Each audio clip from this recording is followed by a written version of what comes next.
Ya vimos que somos un grupo bastante diverso, entonces voy a tratar de que todo mundo saque algo de provecho de mi plática. Yo vengo a presentarles una herramienta que se llama IdeaMex. Esto de IdeaMex son las siglas de... ¡Ay, Dios! ¿Y si se está escuchando? Bueno, todo el mundo me escucha, ¿verdad? Es Integrative Differential Expression Analysis for Multiple Experiments, y la idea es que yo trabajo en el Instituto de Biotecnología de la UNAM, en la unidad de secuenciación masiva y bioinformática, junto con Leticia Alvarado, que ella más bien pertenece al ICAI, pero está colaborando con nosotros de hace mucho tiempo. Nosotros ahí tenemos aparatos de secuenciación masiva y quiero que la plática tenga 4 secciones. En la primera sección yo les voy a platicar qué es esto de la expresión diferencial de genes en términos del High Throughput Sequencing, que es lo que tiene que ver con Big Data, y un poco hablarles de las aplicaciones, porque pues sí, qué bien que los biólogos les interese la expresión diferencial, pero como para qué nos sirve en la vida cotidiana. Y luego les platico un poquito del pipeline, o sea, todo el proceso que se hace para el análisis de estos datos, sin profundizar mucho, pero más o menos la intención de esta parte es darles una visión de la problemática en el manejo de estos datos, y al final pues ya les presento la propuesta de solución que hicimos Leticia y yo para, como una herramienta de análisis de un montón de datos que tienen un montón de problemáticas para los biólogos, básicamente, ¿no? Entonces, en la primera parte, esto de qué es la expresión diferencial de genes, pues tendría que empezar hablando del DNA. Todos aquí hemos escuchado la palabra desde la secundaria, supongo, pero a mí lo que me parece fascinante es que pues el DNA es la materia prima con la que se constituye cualquier cosa viva que tenemos en este planeta, ¿no? Si tú piensas en cualquier animal, cualquiera, o en cualquier planta del tipo o género que quieras, o incluso cualquier bacteria, incluso nosotros mismos como parte de estos, debería de haberlo puesto en el primer grupo, pero bueno, somos un grupo aparte, ¿no? Que se cose aparte, pero todos estamos hechos con la misma materia prima, que es este DNA. Y el DNA es básicamente 4 elementos: citosinas, adeninas, guaninas y timinas, que tienen una conformación tal que permiten construir estas cadenas, que son cadenas de información. O sea, aquí está descrito todo lo que somos, de qué tamaño, cuántas orejas, de qué color son, todo lo que hacemos o somos está descrito en una receta en términos de estas 4 letras de alfabeto. Entonces, pues esto es maravilloso, porque si tú conoces la cadena de ADN del ser vivo que estás estudiando, pues puedes hacer muchísimas cosas.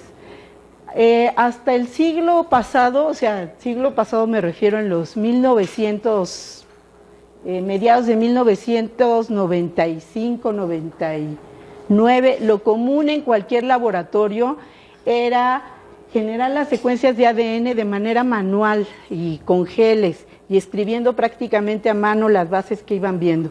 Esto obviamente, pues para generar una secuencia de 1000 pares de bases te podías llevar varios meses de trabajo, y podría ser incluso una tesis de doctorado hacer una secuencia. Sacar la primera secuencia de humano nos llevó 10 años, pero cuando por fin lo logramos fue porque salieron al mercado máquinas de secuenciación masiva, donde la idea es que tú tomas cualquier parte, cualquier célula del organismo vivo que estás estudiando. Por ejemplo, en el caso de los humanos puede ser un pelo, la piel, lo que quieras, y la idea es romper la célula para extraer su ADN. Esto se puede hacer de distintas maneras, y ya extraído el ADN lo colocamos dentro de máquinas de secuenciación masiva. Este es un ejemplo de un conjunto de modelos de una compañía que se llama Illumina, que fue la que nos mandó la primera máquina de secuenciación de esta compañía en Latinoamérica, y que llegó aquí a Cuernavaca, y que llegó en pleno periodo del virus de la influenza. Y mientras a todo el mundo lo mandaron a su casa, nosotros nos mandaron al laboratorio a averiguar la secuencia de esto que estaba matando tanta gente. Con eso inauguramos el equipo en Cuernavaca y en México. Estas máquinas van, por ejemplo, esta máquina es la versión de escritorio, es como la versión de nuestro laptop para que cada quien la tenga ahí. Y tú metes una muestra de ADN de nanos de tamaño y puedes generar hasta 25 millones de lecturas entre 5 y 55 horas. O sea, una corrida rápida tarda 5 horas en salir y te puede generar hasta 25 millones de lecturas. Que es el que tenemos ahorita en la unidad, es el modelo que nos llegó hace 2 años. Esto se desfasa muy rápidamente, igual que las computadoras. Tú puedes producir hasta 400 millones de secuencias entre 12 y 36 horas. Y estos que ya son las máquinas grandes de producción más industrial, puedes producir hasta 3 billones de lecturas. Cuando estas máquinas llegan a México, el primer doctor que nos contrató, el doctor Moret, estaba muy contento porque podía producir tantos millones de lecturas en muy poco tiempo respecto a lo que hacían manualmente. Pero la felicidad se le acabó cuando trató de manipular esos archivos y pues no, es que algo tiene el archivo, no lo puedo abrir en mi laptop. Y, ay, querido, tu laptop no lo va a abrir. Entonces, estos equipos obligadamente están relacionados con un clúster de análisis de esos datos. Entonces, se inició en México y en Latinoamérica y parece ser que es una constante en el mundo. O sea, ya hay un mercado abierto de que estamos produciendo un montón de datos genómicos y los biólogos y los expertos saben mucho de su tema, pero están teniéndose que meter en esta parte de analicemos ahora los datos. Bueno, empecemos cómo los manipulamos y luego cuando resuelven esa parte, cómo los analizamos, ¿no? Y ellos están trabajando muy fuerte en su parte, pero yo estoy convencida de que aquí el trabajo tiene que ser interdisciplinario, que ellos saben muy bien una parte y nosotros sabemos muy bien la otra, ¿no? La parte de manipulación y de análisis. Entonces, lo que está ocurriendo, bueno, otro aparato que nos acaba de llegar es el Minion, se me fue, en realidad nuestro Minion es más bien como ese, y salió el año pasado antepasado al mercado, y pues tú sabes la mercadotecnia pues ahora, de esos maquinones que estamos trabajando para generar secuenciación masiva, nos llega este aparato que lo anunciaban así, ¿no? Con la foto en una mano o incluso conectado a un celular.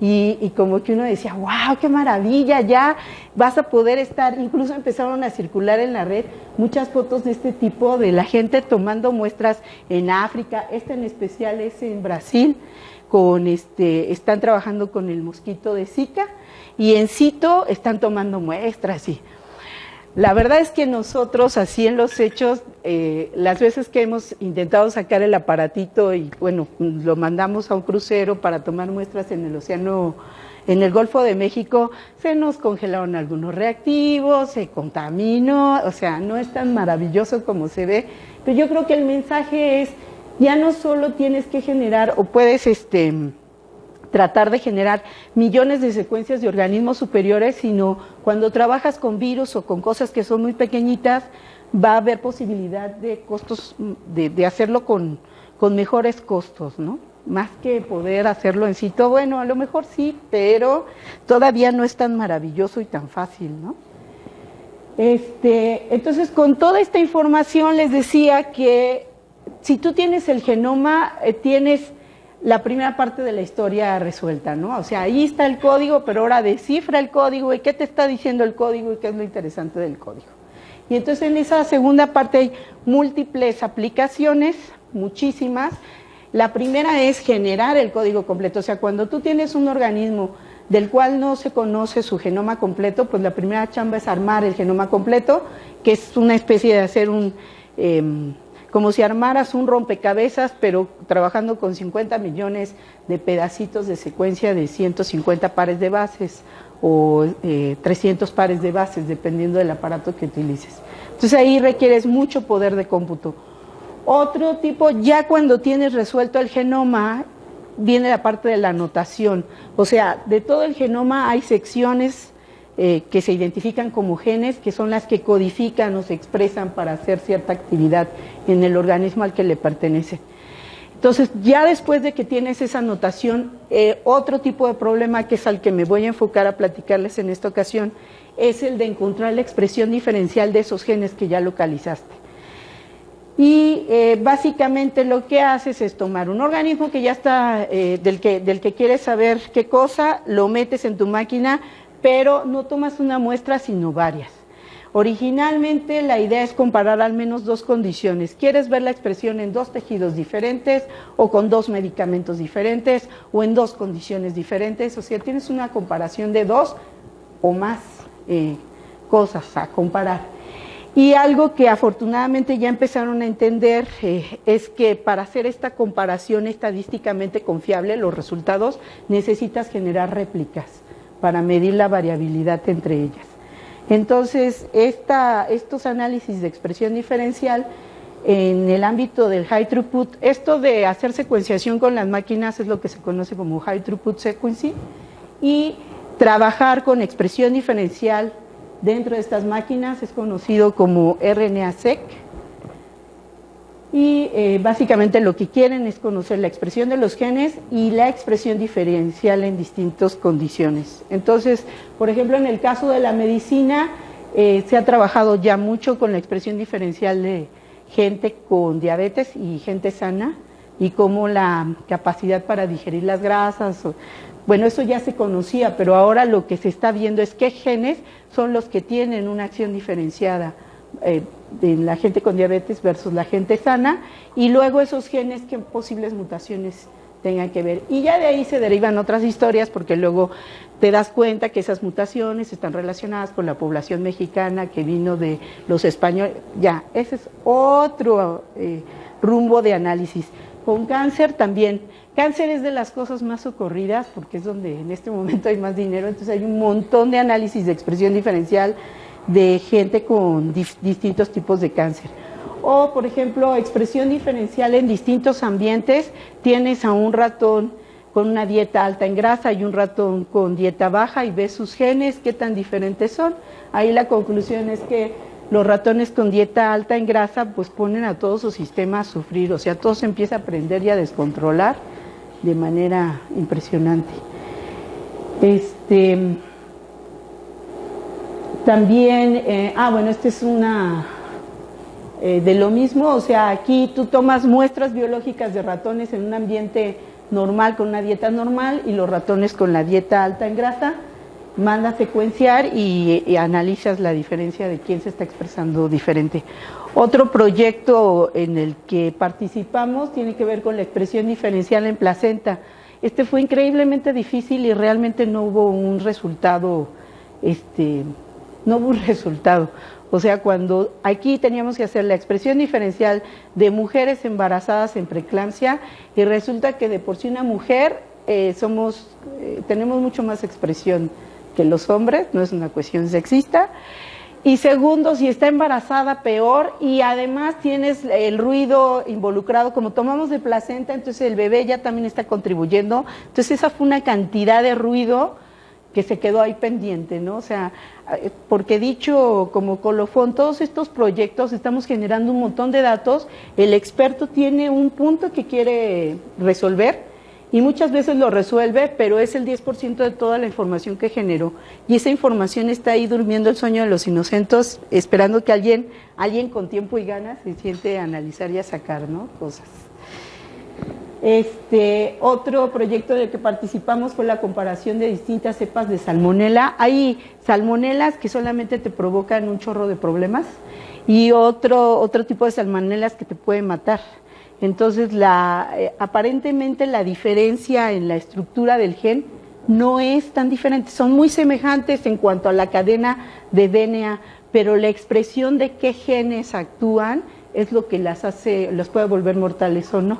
Entonces, esto es un proyecto bien bonito que logramos diferenciar 5 o 6 cepas, bueno, la expresión entre 5 o 6 cepas de salmonela en población mexicana.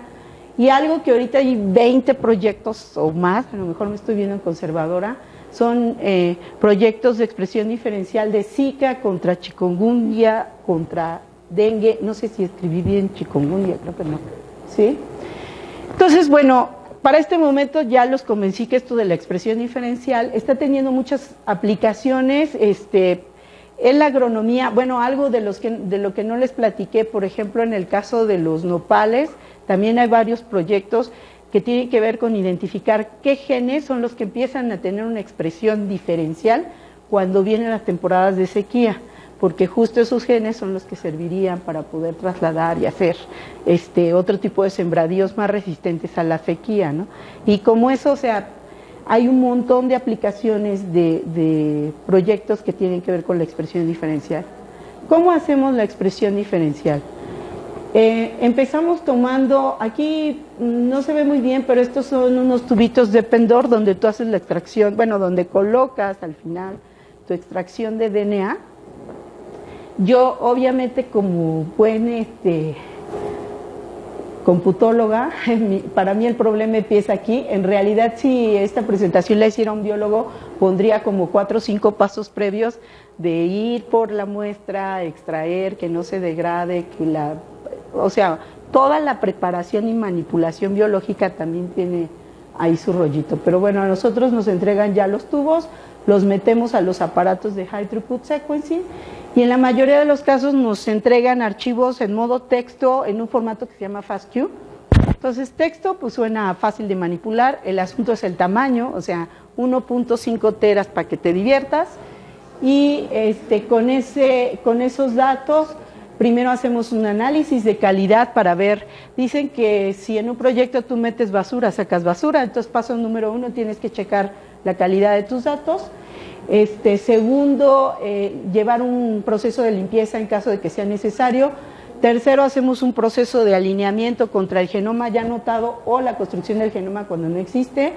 Quinto, una cuantificación por gen.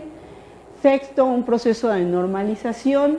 En el 7 y el 8 empezamos a generar parámetros para definir estadísticamente quiénes realmente son diferenciables.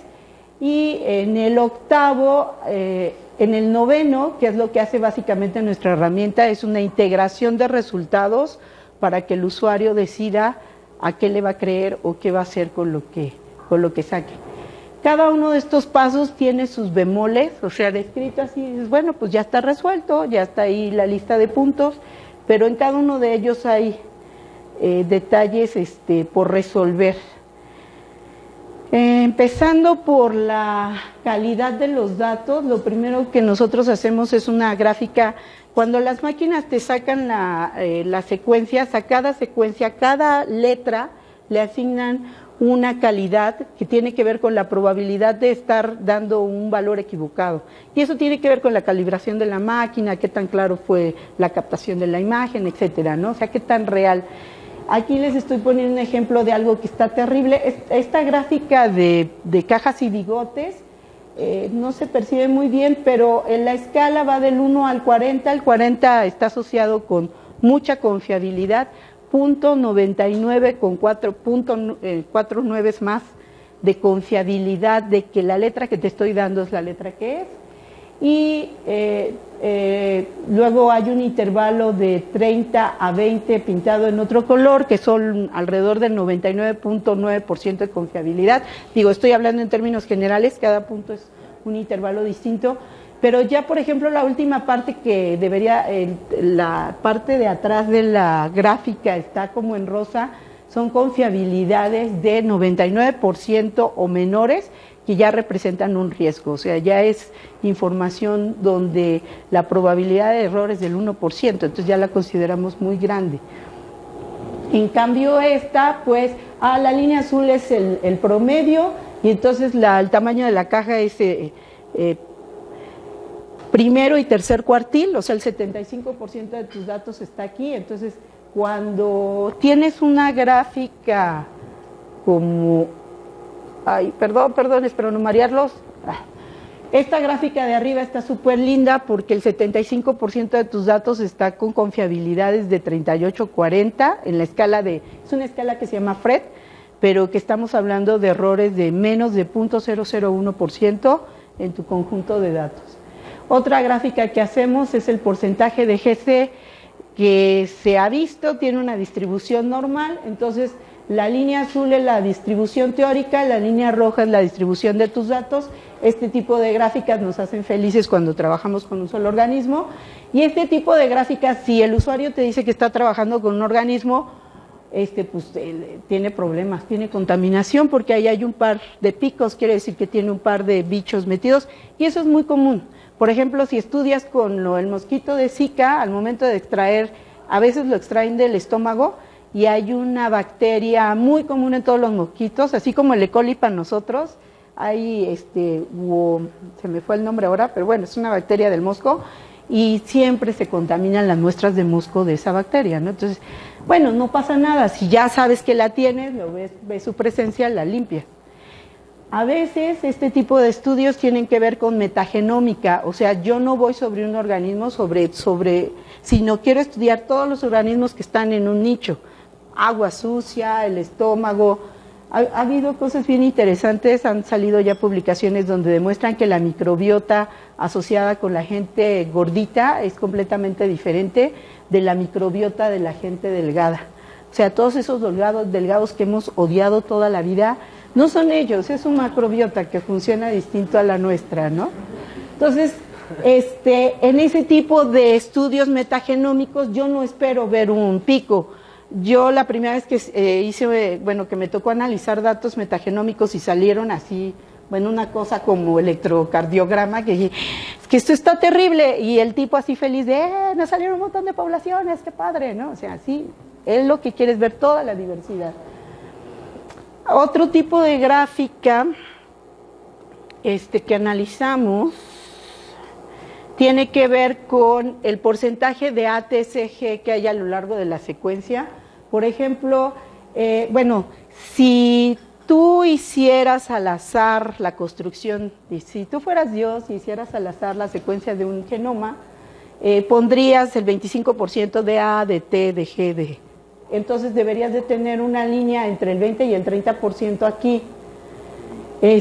Pero eso realmente no es tan así. La mayoría de los bichos tiene una preferencia por GC o por AT, pero son cosas que se mueven entre el 20 y 30%. Cuando tú ves una gráfica como esta que te estoy presentando, evidentemente tienes contaminación. O sea, el 90% de tus secuencias son realmente, si yo leyera los picos, los rojos son T, los verdes son A, los azules son C. Entonces, si yo leyera los picos de esta gráfica, la secuencia que me da es la que está, o sea, mi corrida de datos de 50 millones de secuencias en el 90%, o sea, un montón de millones, tienen esa secuencia. ¿Por qué? Bueno, pudo haber sido contaminación, pudo haber sido un gen que se sobreexpresó o en un proceso de PCR. Ellos, como sacan muy poquita cantidad de DNA, tienen que como replicarla para aumentarla y teóricamente, cuando tú la duplicas, pues se duplica de manera uniforme, pero si una secuencia en particular se empezó a replicar más que las demás, vas a tener este tipo de problemas y tu corrida no va a servir, ¿no? Ok, entonces ya viste tus datos, ya viste que tienes que limpiar o no limpiar, si tienes que limpiar, pues vas y los quitas, y luego viene el proceso de, ok, con estas secuencias que ya están limpias, tengo que ver cuántas pertenecen a cada uno de los genes del organismo que estoy estudiando. El asunto, o sea, esto sería como el cuento feliz. Yo tengo 3 réplicas de una misma condición y para cada réplica hice mi secuenciación, obtengo un montón de millones de secuencias, voy y alineo, literalmente alineo, busco en qué posición cada una de esas secuencias pertenece con mi genoma y veo que para el gen A hay una cierta cantidad y para el gen B otra cantidad. Y en mi réplica, pues lo esperado es que fuera exactamente en la misma cantidad, porque es una réplica. El asunto es que la cantidad de ruido al momento de preparar la muestra, si el clima, donde al nivel que congelé la muestra, si la cantidad que tomé para meterlo al secuenciador, va metiendo variabilidad entre las muestras. Entonces, yo puedo tener una muestra donde para el primer gen obtuve 300 y para el segundo 20, para el segundo gen 500 y el otro 40, y para el otro 700 y el otro 30. Y son réplicas exactas, réplicas biológicas. Las técnicas ya demostramos que el aparato, si le das 2 veces, te saca exactamente lo mismo. Ahí no tenemos tanta variabilidad. Pero la parte de preparación de la muestra es donde se da mucha variabilidad. Pero además el tamaño de esta muestra, el número de secuencias que te entregó el aparato fue de 1 millón. Y en el otro caso, tienes estas cantidades, pero el número de muestras para esa réplica fue de 100,000. Entonces, bueno, uno podría pensar, haces una normalización simple, o sea, el tamaño de la muestra entre los datos, y pues resuelves tu problema. El asunto es que, ese número de secuencias que estás metiendo, que estamos contando para cada gen, han salido muchos artículos donde demuestran que la proporción de lecturas por gen está directamente relacionada con el nivel de expresión del gen, pero está relacionado, no es una cuantificación exacta. Entonces, de ahí, parados en eso, podemos decir que nuestro 500 o nuestro 50 habla de una proporción de expresión, pero no puedo decir esto tiene un 500 de expresión y esto un 50, simplemente se está expresando relativamente con respecto al gen. Entonces, basado en este concepto, el proceso de normalización tiene que tomar en cuenta, por un lado, el tamaño de la secuencia que te produjo el aparato, pero por el otro, también tienes que considerar la longitud del gen, porque obviamente los genes más grandes, por simple azar, van a tener más lecturas que los genes pequeños. Y lo otro que tienes que considerar en la normalización es esta variación que es la que estás buscando entre un gen que sí tenga una lectura distinta contra la muestra que estás comparando y aquellos que no. Entonces, han salido un montón de publicaciones de distintos métodos para llevar a cabo la normalización. Durante mucho tiempo se utilizó RPKM, pero se ha demostrado que ese genera más ruido. Estas gráficas lo que te muestran es cómo quedaron los datos después de la normalización. Este es el conteo, el simple conteo. Sí, me parece que es este. Entonces, bueno, después de normalizar, el ruido entre cada una de las muestras fue peor, mejor ni les hubieras hecho nada, ¿no? No es cierto, estos son los conteos crudos, perdón. Aquí están los conteos crudos, aquí después de la normalización, aquí utilizando el método de Quantiles, TMM, que es un trimming, quita la media del cuartil de los datos. Aquí este método se llama DSEC porque hay un método de expresión diferencial que tiene, como ya saben, encapsulado su método de normalización, entonces se conoce como el método que usa DSEC, pero nadie sabe realmente qué es lo que hace, y así, ¿no? Hay distintos tipos de métodos y tienen mucha variabilidad entre un conjunto de datos y otro. Y esta parte de hacer la normalización, les decía, está involucrado hay un montón, si tú revisas la literatura, hay un montón de software generado para hacer expresión diferencial, DSEC, HR, NoiseC, pero cada uno de estos, la diferencia entre ellos es lo que asumen acerca de los datos, la estadística detrás de los datos. O sea, algunos de ellos dicen, por ejemplo, HR y DSEC, dicen que los datos ajustan a una binomial negativa y hacen la estimación de la dispersión por un método de máxima verosimilitud. Y por ejemplo hay otro método que se llama POISEC, de Poisson, que asume que tus datos tienen una distribución de Poisson. En realidad, para los que trabajan con estadística aquí saben que al final la binomial negativa es un caso particular de la Poisson, donde tienes mayor variabilidad entre tus muestras. Entonces, cuando la gente empezó a utilizar estos métodos, se empezó a dar cuenta que dependiendo del método que utilizara, el resultado podía variar, tener variaciones. Pues obviamente, si estás normalizando de una manera en lugar de otra, y si estás ajustando tus datos con un método, asumiendo una distribución que otra, van a variar los datos. La idea entonces es, en este tipo de gráficas, acuérdense que aquí el término es que yo tengo un par de valores que quiero comparar para saber quiénes son estadísticamente diferentes, porque de entrada, si yo tomara datos al azar de una misma población, de entrada encontraría diferencias. O sea, aunque tú no le hagas ningún tratamiento a una muestra biológica, si tomas dos corridas de ese mismo dato, hay variabilidad entre las muestras. Entonces, la parte amarilla de estas gráficas te indica la variabilidad que de por sí estaba intrínseca en tu par de muestras. Y la parte roja son aquellos genes que están saliendo sobre lo esperado y que por lo tanto se considera que se están sobreexpresando con respecto a una condición basal, y la parte verde lo que se está subexpresando. Esto de sobreexpresando y subexpresando es en términos de en qué orden hiciste la división, ¿no? Porque si la cambias, pues entonces se te invierte la gráfica. Hay que tener cuidado con eso. Sobre todo la gente con la que trabajamos cuando nos dice, es que se está sobreexpresando y, perdón, bueno, te lo divido del otro lado para que ya lo veas normal, y dice, no, pero ¿cómo nada más? Sí, pues sí, o sea, ¿de qué lado lo quieres ver, no? O sea, si yo tengo, por ejemplo, un 5 y un 10 y divido 5 entre 10, pues me da 0.5, pero si divido 10 entre 5, me da 2. Entonces, en uno aparentemente está subiendo y en el otro está bajando. Pues depende de qué lado veas la división, ¿no? Entonces, tú dime de qué lado la quieres ver, yo te la muestro de ese lado. Y entonces, esta parte roja de los datos es los que tú estás considerando relevantes, los rojos y los verdes.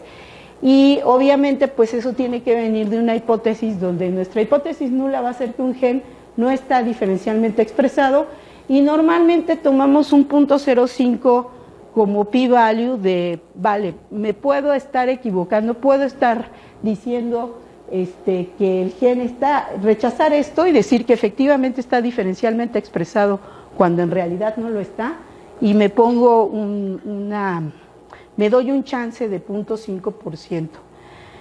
Esto pues sería relativamente fácil. La cosa se empieza a complicar porque yo estoy trabajando con todo el genoma, entonces no estoy preguntando por un gen, estoy preguntando por los 1500 o los 5000 o los 40000 genes que tiene ese organismo involucrado. Entonces yo no tengo una hipótesis, sino un conjunto de hipótesis, de las cuales tengo un subconjunto de hipótesis verdadera y tengo un subconjunto de hipótesis, este circulito verde, que voy a rechazar porque las voy a considerar falsas. En mi mundo feliz, este círculo verde pues debería de ser el complemento de la T, ¿no? Todo lo que no es verdadero debería de ser lo que rechazo. El asunto es que no puedo, no tengo manera, y siempre debo lidiar con una tolerancia al error de, pues sí, me voy a equivocar. Y la parte en donde me voy a equivocar es, por un lado, la intersección de los que rechazo siendo verdaderos, y por otra, los que no rechazo a pesar de que son falsos, ¿no? Pero ya estoy hablando de conjuntos de datos. Entonces, ahora, para calcular y ajustar ese p-value que me daba de chance de equivocarme, pues tengo que hacer un p-value ajustado, y hay muchos métodos para poder hacer ese ajuste. Y cada método de expresión diferencial que les mostré al lado utiliza una manera de ajustar ese p-value de manera diferente. Y eso es lo que genera la variabilidad entre los resultados. Entonces, los biólogos, cuando llegaban, biólogos, químicos, médicos, la gente que nos ha pedido analizar los datos, de repente nos decía, es que si lo corro con DSEQ, me da, por ejemplo, en este caso, 200 no sé qué, pero si lo corro con NoiseQ, entonces me da otros valores, y si lo corro con HR, me da otros valores. ¿A quién le creo, no? Y pues la pregunta sería, ¿a quién le quieres creer? O sea, ¿a partir de qué estamos saliendo? O sea, tus muestras, ¿qué tanta variabilidad tienen? ¿Qué tanto ajuste tienen? Pero estar haciendo como estos trajes a la medida era poco óptimo para nosotros. O sea, les corríamos el método, les cambiábamos ciertos parámetros, obtenían un resultado. Entonces, el punto aquí es empezar siempre de la pregunta biológica, o sea, ¿qué es lo que tú quieres contestar y qué es lo que sabes que es cierto? Entonces, tú sabes que tal gen debe tener una expresión diferenciada. Bueno, ¿con qué parámetros obtenemos ese gen?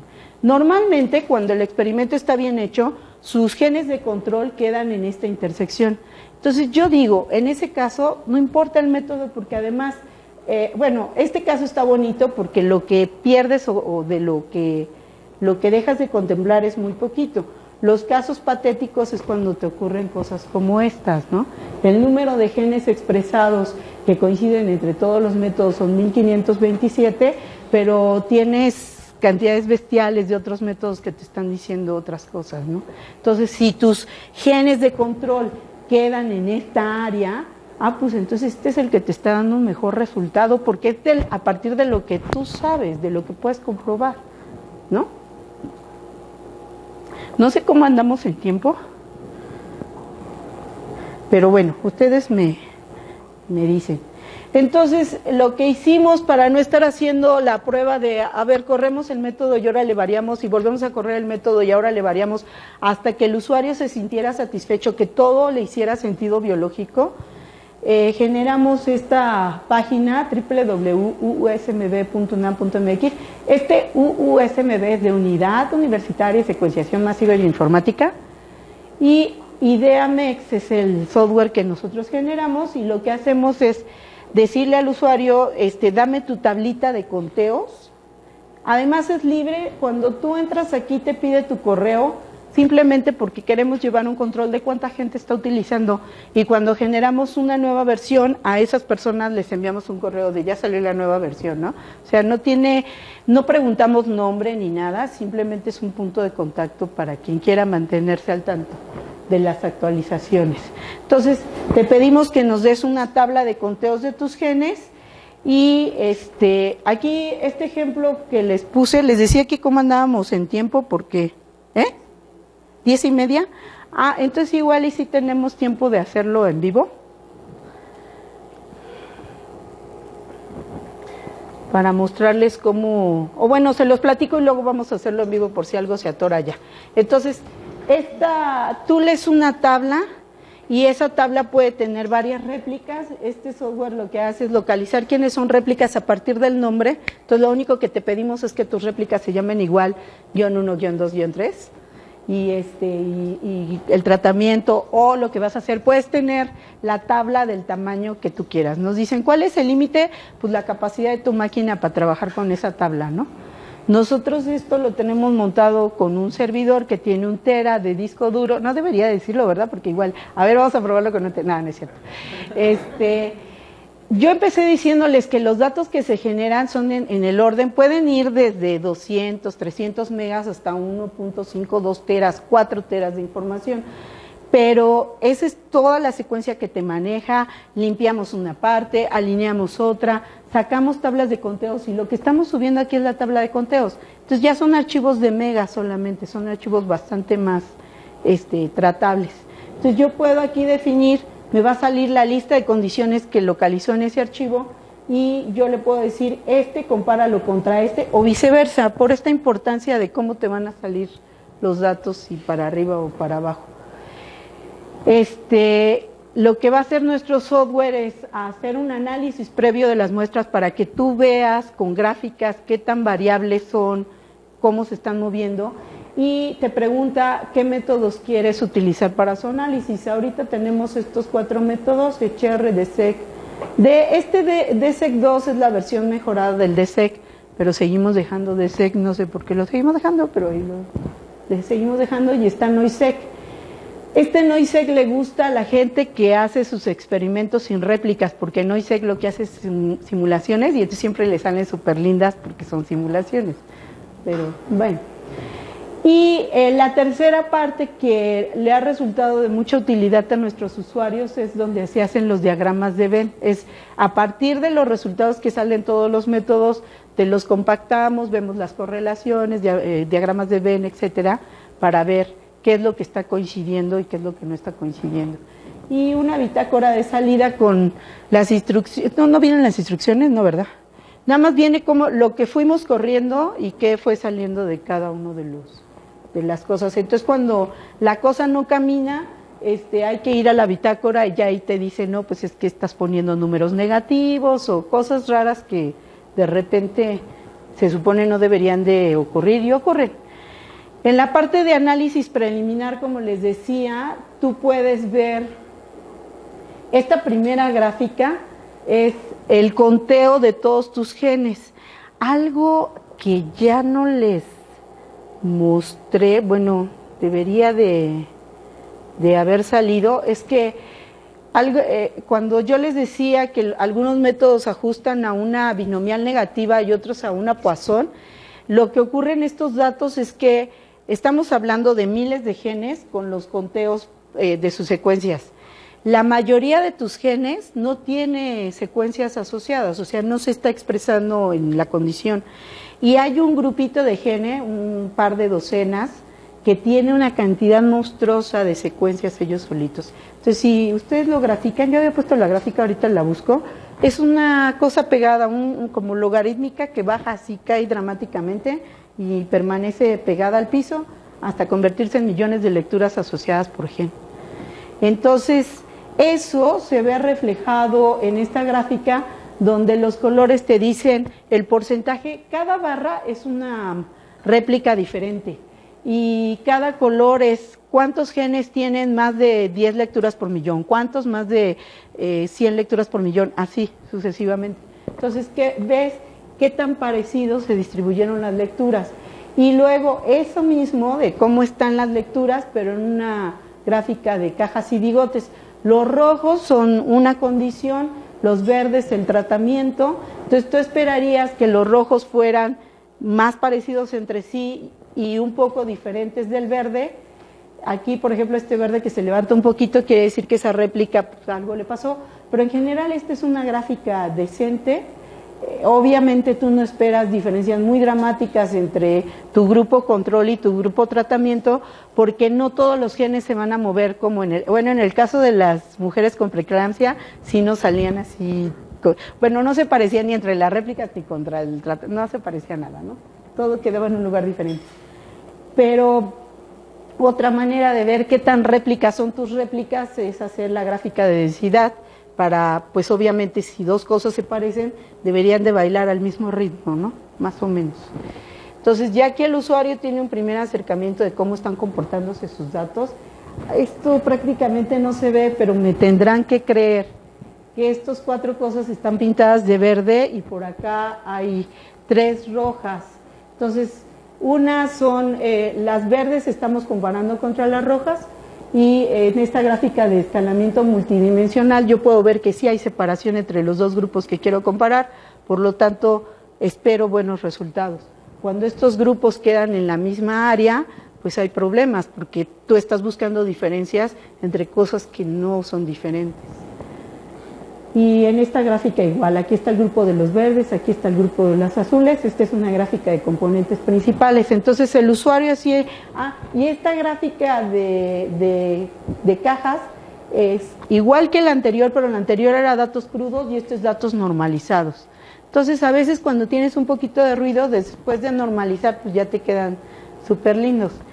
Otra cosa que hace el software es a partir de, bueno, ya viste cómo están tus datos, aplica los métodos de expresión diferencial que hayas elegido y te genera archivos, esta lista de archivos donde te dice tus datos sin tratamiento contra los tratados, la lista de todos tus genes con su log-fold chain, un p-value ajustado, a veces dependiendo del método, un FDR, un Fold Discovery Range, o sea, todas las estadísticas que quieras con todos los valores de magnitud de cambio para todos tus genes. Obviamente estos archivos no le gustan mucho a la gente que va sobre cierto grupito, o sea, si tú le das un archivo con 5000 genes, pues se queja de que su Excel no lo puede abrir, entonces le haces la versión top, para donde le muestras solamente aquellos que sí cumplen con las características, y ya estos archivos a veces son de decenas de genes solamente, estos son muy fácilmente tratables, y como a lo mejor se va a quedar con el producto de la intersección de varios métodos, pues le damos un archivo con los genes que quedaron en la intersección de todos los métodos. Para cada método se generan gráficas distintas propias del método y también se las anexamos al análisis, las de Volcán o Spiderman de componentes principales otra vez, que obviamente estas gráficas van a cambiar dependiendo del método que estás utilizando, van a variar ligeramente, solo cuando los datos tienen mucho ruido, sí se vuelven como locas, ¿no? Y les hacemos su gráfica de Venn, y aquí tampoco se ve, pero sacamos gráficas de correlación, por condición, por grupos de métodos que aplicaste, y ya con toda esta información él tiene la posibilidad de elegir qué fue lo que más le latió. Entonces, este es mi correo, este es el correo de Leticia, esta es la dirección de la unidad de secuenciación, Y aquí está el sitio de IdeaMex. Sí, aquí no debería de haber salido el USMB, pero salió el servidor completo. Entonces, no sé si en función del tiempo podamos ir directamente a la página o si prefieren que empecemos la sesión de preguntas.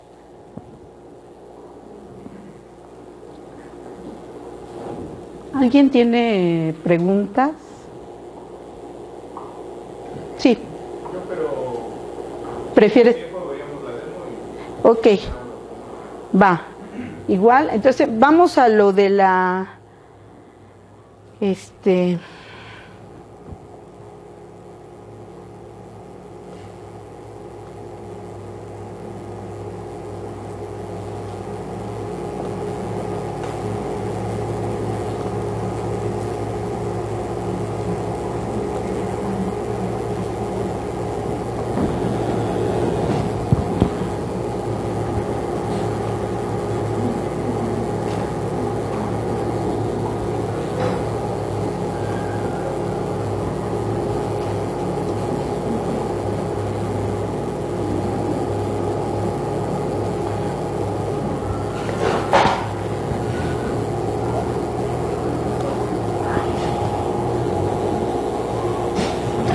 Entonces, este es el sitio.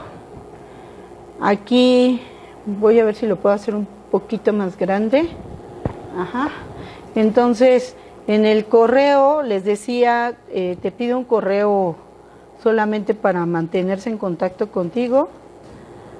.mx.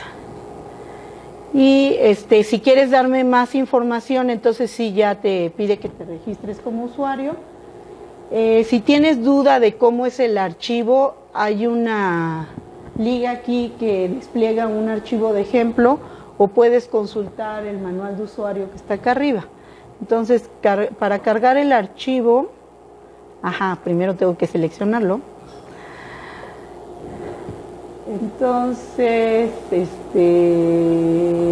yo tengo por aquí un archivo que es muy socorrido para es un de esos ejemplos de clase que siempre salen bien bonitos, de un conjunto de datos llamado Pasila, que es con el que la mayoría de los libros hablan sobre la expresión diferencial. Entonces, cargué ese archivo y lo siguiente que me pregunta, quizás debería de enseñarles un poquito la estructura del archivo. Sí.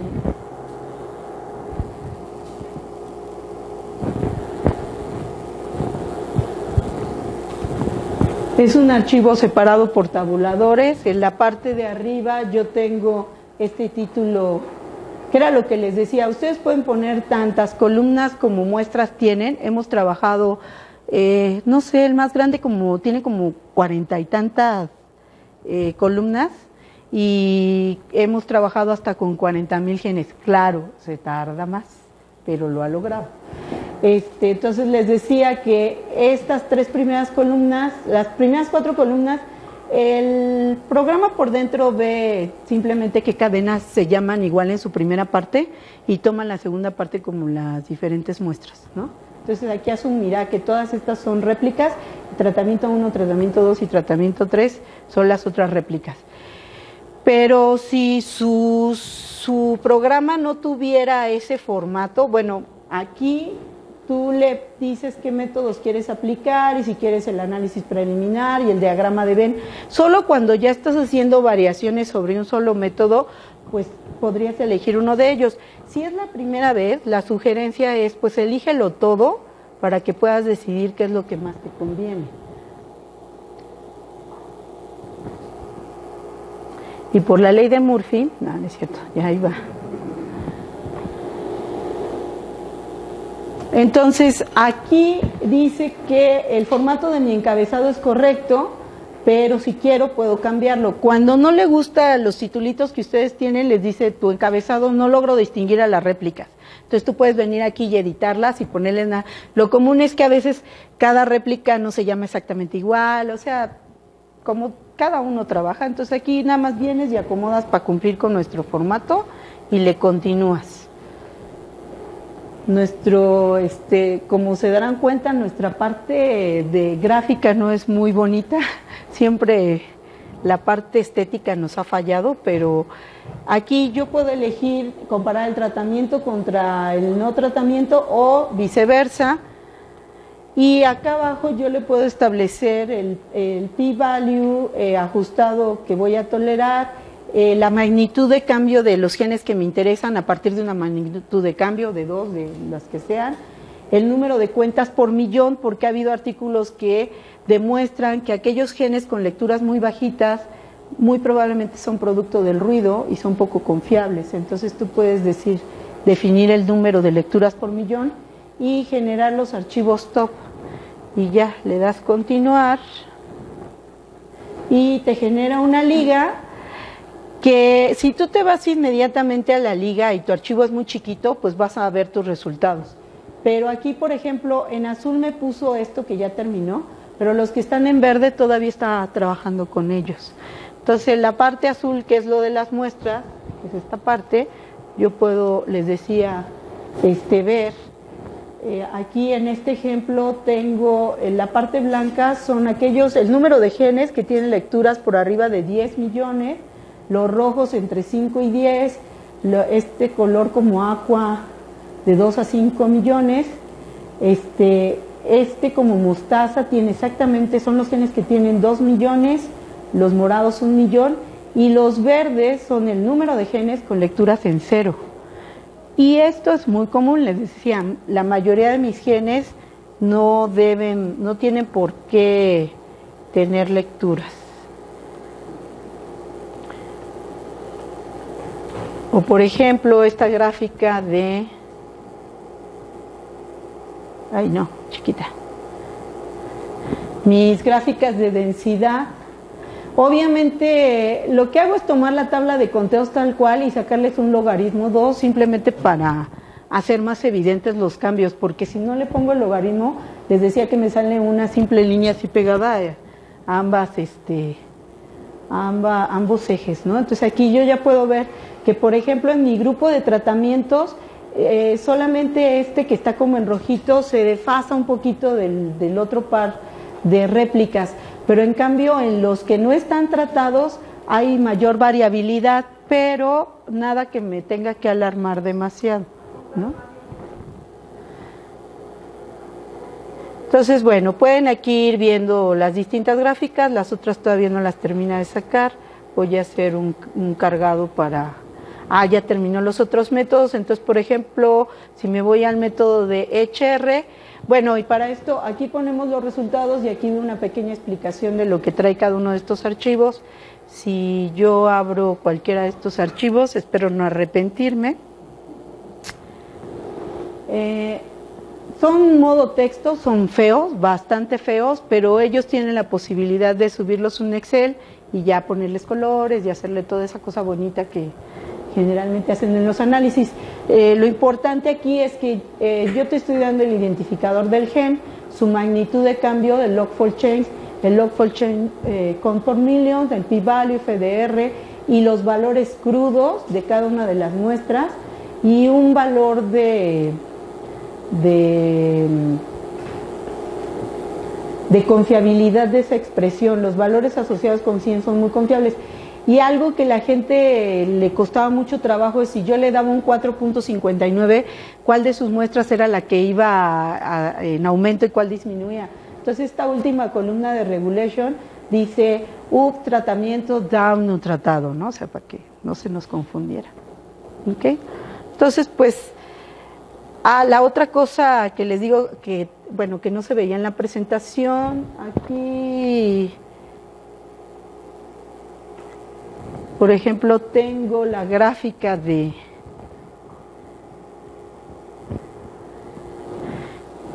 los valores, los que están alrededor del 0. Obviamente, aquí básicamente tú tomas los dos valores, los divides y tienes una magnitud de cambio. Luego le sacas el logaritmo a esa magnitud de cambio. Si tus dos valores son iguales, pues su división da 1 y el logaritmo te da 0. Entonces... Aquí yo tengo, los que están alrededor de cero son aquellos conteos que son exactamente iguales. Todos los negros es producto de la variabilidad que de por sí se esperaba en la muestra. Y realmente los que te interesan son los que están en color rojo, que son los que superan más o menos una magnitud de cambio versus un valor estadístico, un p-value que tú aceptaste de estar rechazando estos y estar aceptando, de estar rechazando el hecho de que estos sí están, rechazas que no están diferencialmente expresados, aceptas que están diferencialmente expresados. ¿Ok? Entonces ya se nos acabó con esto el tiempo y pues si quieren dejamos los últimos 5 minutos para preguntas. ¿Alguna pregunta para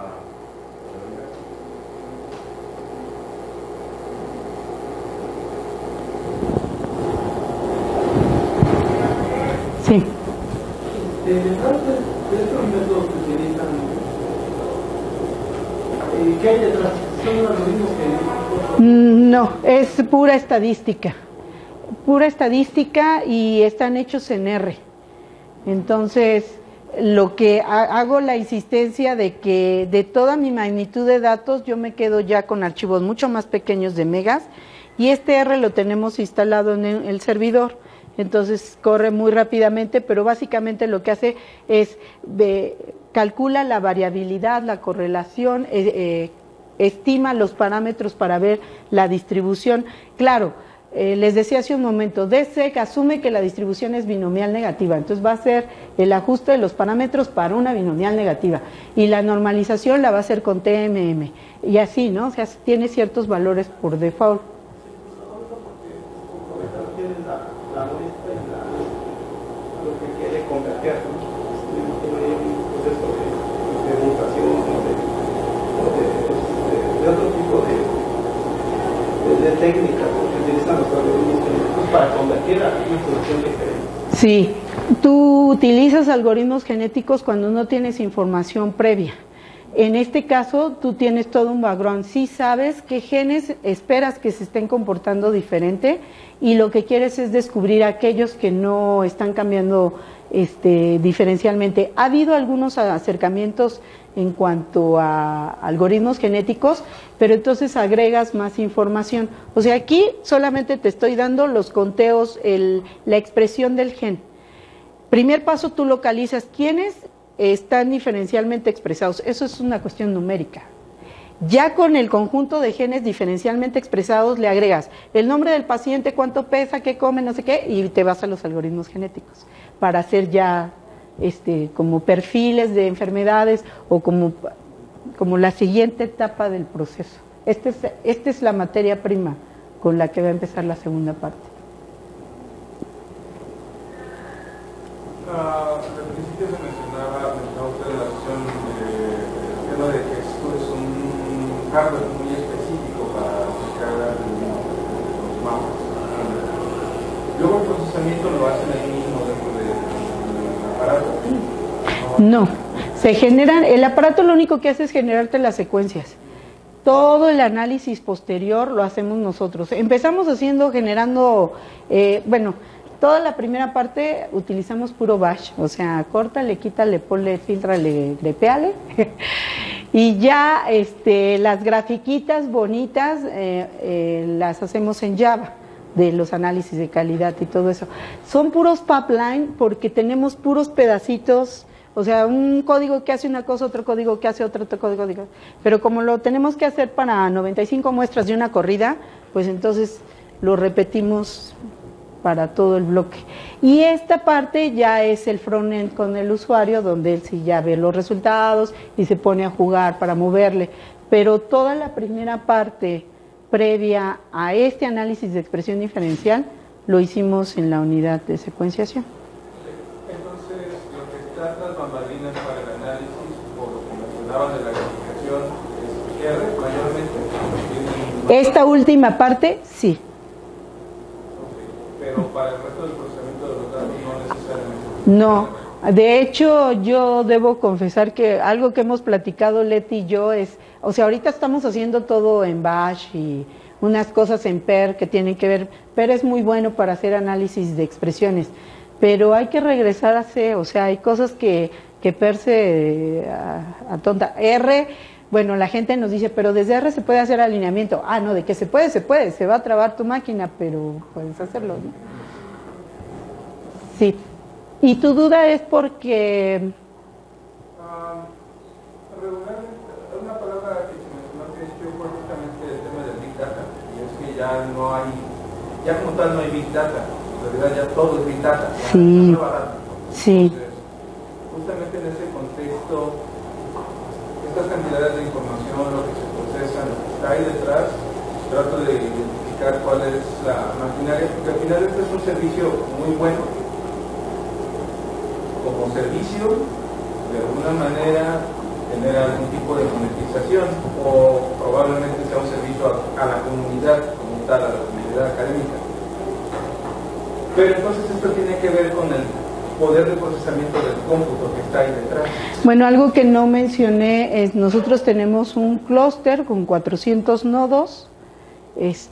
No tengo ahorita las cantidades exactas, pero hay una página que se llama www.teopanzolco.ibt.unam.mx. No sé si fuera de un IP de la UNAM lo puedas consultar, pero ahí viene el detalle del número de nodos, con qué capacidad de procesamiento, qué tanto se está utilizando en el momento que lo consultas. Sí, hay supercómputo en la primera parte de la cual no ahondé. Esto que estamos ahorita aquí viendo, nada más se aplica en el área genética o sí, lo que pasa es que la genética está teniendo aplicaciones en medicina, en agronomía, en la generación de vacunas, en ciencia básica, sí. O sea, la pregunta va más que nada por en el sentido de que si esta página, por ejemplo, para meter yo los datos que yo supuestamente tiene que tener relación con la genética, o puede ser. Híjole, yo creo que sí, porque aquí varios de los métodos asume que el comportamiento de los genes, sí. Sí, no, sería muy arriesgado. Nunca lo hemos intentado, pero igual si tienes una tarde de aburrimiento, pruébalo y nos platicas qué resulta.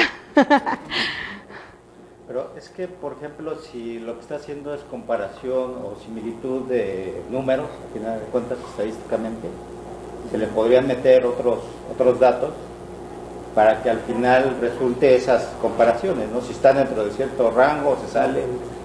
Ajá. Al final, ¿de cuánto es un análisis estadístico, ¿no? Sí, no sé. No había, no sé. Por ejemplo, en mi caso yo hago análisis de malware, por ejemplo. Ok. Entonces, de una muestra de malware se generan varias variaciones, para la redundancia, y yo supondría que si yo meto esos distintos vectores de características, lo que va a sacar es qué tan similar son.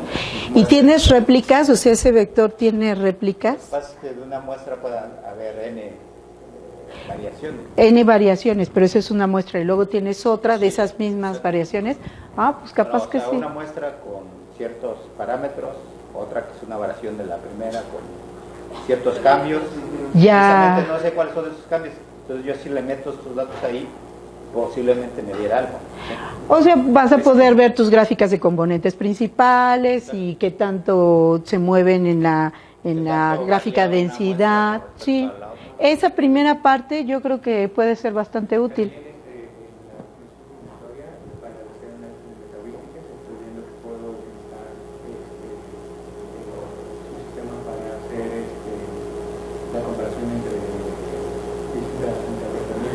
Ok. Mira, nosotros habíamos prestado, o sea, el software para gente que luego necesitaba hacer diagramas de Venn, porque en este momento ya hay más software libre, pero cuando nosotros empezamos el proyecto, humanamente no había nada disponible en la web para hacer un diagrama de Venn de más de 3 conjuntos. Entonces nuestro primer hit fue hacer nuestro diagrama de Venn de 4 o 5, ¿no? No sé si tenemos un límite, ¿verdad? 6. Pero ahí empezaron a usar solamente para hacer diagramitas, ¿no? Bueno, ya no hay más tiempo para preguntas. Vamos a darle un fuerte aplauso a los. Gracias.